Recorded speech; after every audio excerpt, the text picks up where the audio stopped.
कक्षा 10वीं के भैया बहन ध्यान से सुनिए।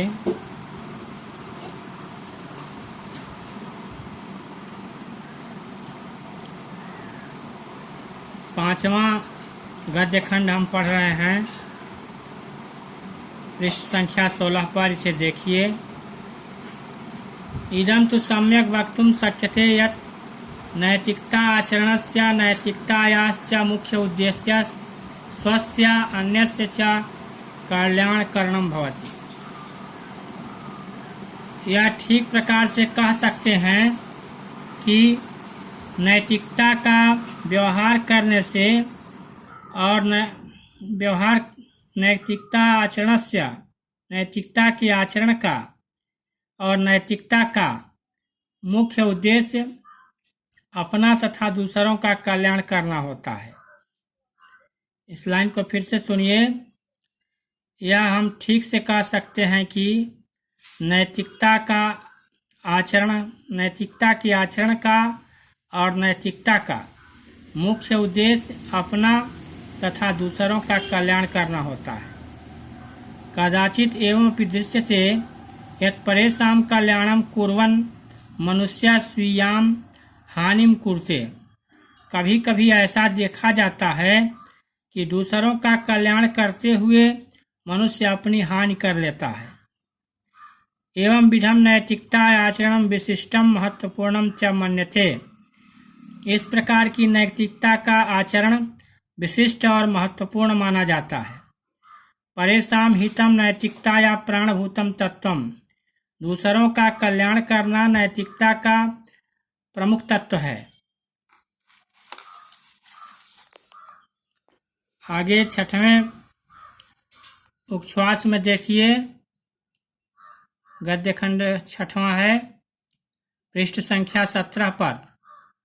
कदाचित एवमपि दृश्यते यत् समाजे प्रचलिता रूढ़ि समेषां कृते हितकारी न भवति।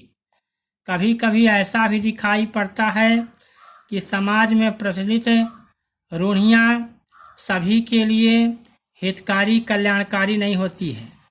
अतः प्रबुद्धा विद्वांसा तस्य रूढ़े विरोधमपि कुर्वन्ति। अतः ज्ञानी लोग, विद्वान लोग उस रूढ़ि का विरोध भी करते हैं। परम तैः आचरणस्य व्यवहारे नवीन आदर्शम स्थाप्यते। उनके द्वारा आचरण के और व्यवहार में नए आदर्श स्थापित किए जाते हैं। यह कालांतरे समाजस्य कृते हितकर भवति, जो आने वाले समय में हितकर और कल्याणकारी होता है। एवं सदाचरणे अपि परिवर्तनम दृश्यते। इसी प्रकार सदाचार में भी परिवर्तन दिखाई देता है। परम वस्तुतः यानि नैतिक मूल्यानि सन्ति तेषु परिवर्तनम न भवति। परंतु जो नैतिक मूल्य हैं उनमें परिवर्तन नहीं होता है। यथा सनातनो धर्म न परिवर्तते। जैसे सनातन धर्म परिवर्तित नहीं होता है, तथा नैतिक मूल्यानि अपि स्थिराणि। यह उसी प्रकार नैतिक मूल्य भी स्थिर ही हैं। एवं धर्मे नीतौ च दृढ़ियान संबंधौ दृश्यते। इस प्रकार धर्म में और नीति में मजबूत संबंध दिखाई देता है। परम द्वयो भेदो अपि वर्तते। परंतु इन दोनों में भेद भी है। धर्म शब्द व्यापक है अस्ति। धर्म शब्द व्यापक है। नीतिस्तु व्याप्या धर्मे एव विलीयते। नीति व्याप्य है, यह धर्म में ही विलीन है, मिला हुआ है, छिपा हुआ है।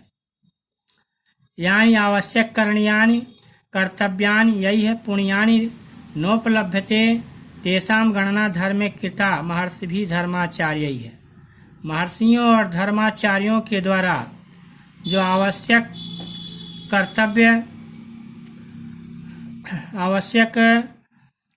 करने योग्य कर्तव्य हैं, जिनसे पुण्य की प्राप्ति नहीं होती है, उनकी भी गणना धर्म में महर्षियों और धर्माचार्यों द्वारा किया गया है।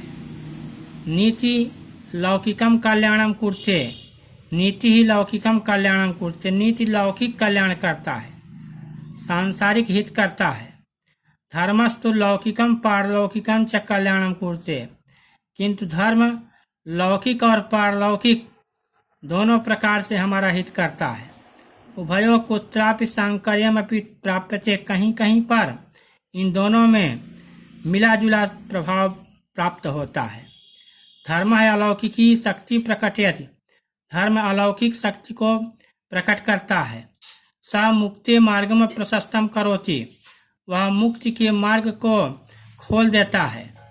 परलोकम प्रदर्शयति, परलोक को भी दिखाता है और बनाता है।